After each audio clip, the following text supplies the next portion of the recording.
इस वीडियो के अंदर मैं आपको बताने वाला हूँ ऐसे बिजनेसेस के बारे में एंड प्रोफेशनल्स के बारे में जिनके ऊपर टैक्स ऑडिट की लिमिट जो है वो एप्लीकेबल नहीं होती है।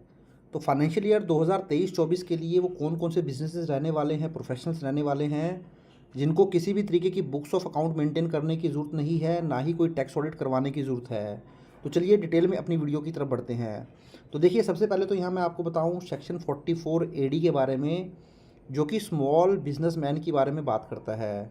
तो सेक्शन 44 एडी के अकॉर्डिंग, जो कि प्रिजम्पटिव टैक्सेशन स्कीम की बात करता है, वहाँ ये बताता है कि अगर आप एक स्मॉल बिजनेसमैन हैं, और स्मॉल बिजनेसमैन की डेफिनेशन क्या है, देखिए, स्मॉल बिजनेसमैन ऐसे पर्सन को बोला जाता है जिसका जो टर्नओवर है एक फाइनेंशियल ईयर के अंदर वो 3 करोड़ से ज़्यादा नहीं है।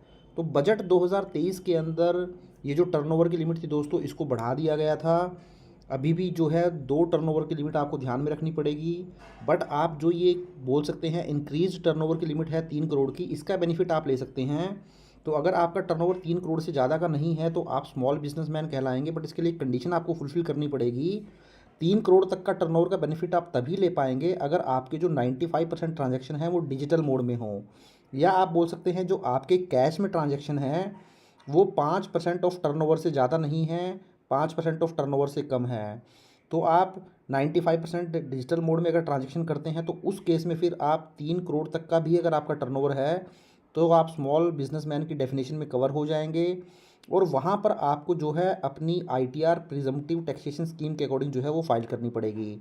तो देखिए, वहीं अगर आपका जो ट्रांजैक्शन है वो डिजिटल मोड में नहीं है, डिजिटल मोड में है तो 95% से कम है, या आप बोल सकते हैं जो आपके कैश के ट्रांजैक्शन हैं वो 5% से ज़्यादा हैं टर्नओवर के, तो उस केस में फिर आपकी जो टर्नओवर की लिमिट रहने वाली है वो 2 करोड़ की लिमिट जो है वो रहने वाली है। तो जैसा कि मैंने आपको बताया था कि जो बजट 2023 था उसमें 2 करोड़ की लिमिट को बढ़ाकर 3 करोड़ कर दिया गया था, और एक कंडीशन भी लगा दी गई थी कि 3 करोड़ की लिमिट एप्लीकेबल केवल ऐसे बिजनेसमैन के ऊपर होगी जो कि 95% से ज़्यादा के ट्रांजैक्शन डिजिटल मोड में ही करता हो। तो यहाँ पे दो लिमिट आपको ध्यान रखनी है, 2 करोड़ और 3 करोड़। तो 2 करोड़ की लिमिट जब एप्लीकेबल होगी आपके ऊपर अगर आपका बिजनेस ऐसा है जहाँ पर आपकी जो कैश की रिसिप्ट्स हैं या जो कैश में आप पेमेंट करते हैं वो 5% ऑफ टर्नओवर से ज़्यादा रहेंगी। तो उस केस में फिर आप क्या कर सकते हैं, ITR 4 को फाइल कर सकते हैं सेक्शन 44 एडी के अकॉर्डिंग, जहाँ पर आपको प्रेजेंटेटिव टैक्सेशन स्कीम का बेनिफिट दे दिया जाता है। मींस आपको बुक्स ऑफ अकाउंट मेंटेन नहीं करनी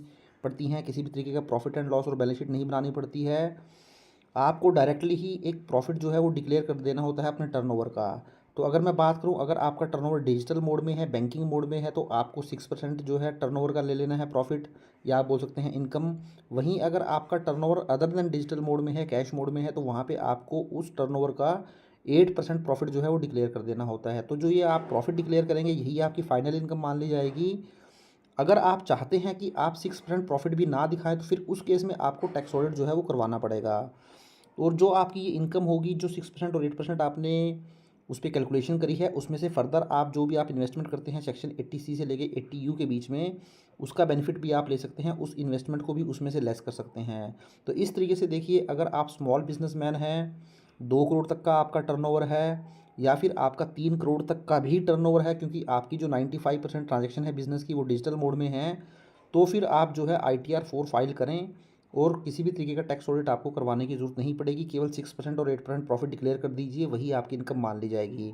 बट यहाँ ध्यान रखने वाली ये बात है दोस्तों, अगर आपका एक्चुअल प्रॉफिट 6% और 8% से ज़्यादा है तो उस केस में फिर आपको जो आपका एक्चुअल प्रॉफिट है जो कि 6% और 8% से ज़्यादा है तो वो आप दिखा के चलें हमेशा, क्योंकि वही जो सेक्शन 44 एडी है वो यही बात करता है कि 6% तो आप दिखाएंगे ही दिखाएंगे, इससे नीचे नहीं दिखा सकते हैं। बट एक्चुअल प्रॉफिट अगर आपका 6% से ज़्यादा है, सपोज आपका 10% एक्चुअल प्रॉफिट आपके बिजनेस का, तो वही प्रॉफिट दिखाइए। 6% से नीचे जाएंगे तो फिर आपको टैक्स ऑडिट करवाना पड़ेगा। तो ये तो बात हुई बिजनेस की। अब मैं बात कर लेता हूँ दोस्तों प्रोफेशनल्स की। तो सेक्शन 44 ADA जो है वो बात करता है प्रोफेशनल्स की।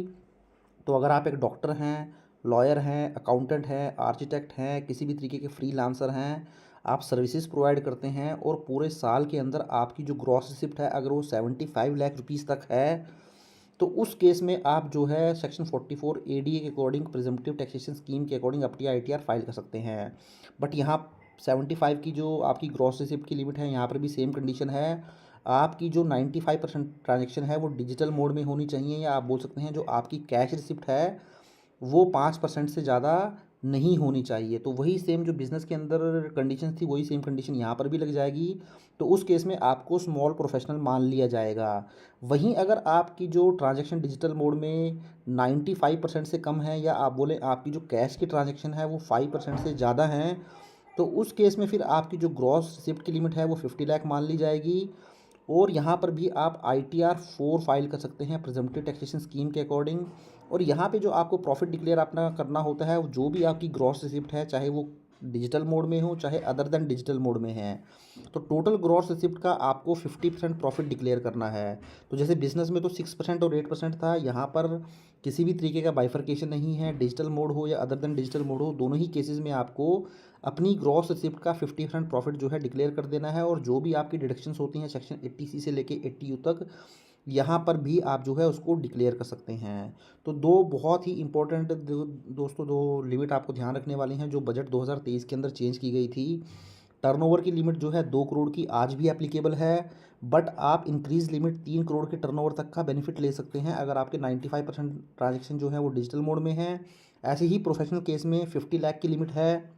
आपकी जो ग्रॉस रिसिप्ट है वो 50 लाख से ज़्यादा नहीं होनी चाहिए, बट आप 75 लाख तक की भी ग्रॉस रिसिप्ट है तो वो इंक्रीज लिमिट का बेनिफिट ले सकते हैं, क्योंकि बजट 2023 के अंदर इसके अंदर चेंज कर दिया गया था और वहाँ पर भी ये कंडीशन रख दी गई थी 75 लाख का बेनिफिट आप ले पाएंगे अगर आपके जो ट्रांजैक्शन है 95% से ज़्यादा ट्रांजैक्शन डिजिटल मोड में होने चाहिए, या आपके जो कैश ट्रांजैक्शन है वो 5% से ज़्यादा नहीं होने चाहिए। तो ये है बहुत ही इंपॉर्टेंट दोनों चीज़ें जो आपको ध्यान में रखनी है। और दोनों ही केसेस में आप ITR 4 फाइल करें और किसी भी तरीके की आपको टैक्स ऑडिट की रिक्वायरमेंट नहीं रहेगी। तो ये था वीडियो दोस्तों सेक्शन 44AD को लेकर और सेक्शन 44ADA को लेकर, दोनों ही ट्रांजैक्शन के बारे में मैंने आपको बता दिया। अभी भी अगर आपको कुछ डाउट है तो आप मुझे कमेंट कर सकते हैं, मैं ज़रूर उसका रिप्लाई करूँगा। तो आई होप दोस्तों वीडियो आपको अच्छा लगा होगा। वीडियो अच्छा लगा तो इसको लाइक करें, शेयर करें, और चैनल को सब्सक्राइब नहीं किया है तो चैनल को भी ज़रूर सब्सक्राइब कर लें। Thank you very much, have a nice day, take care.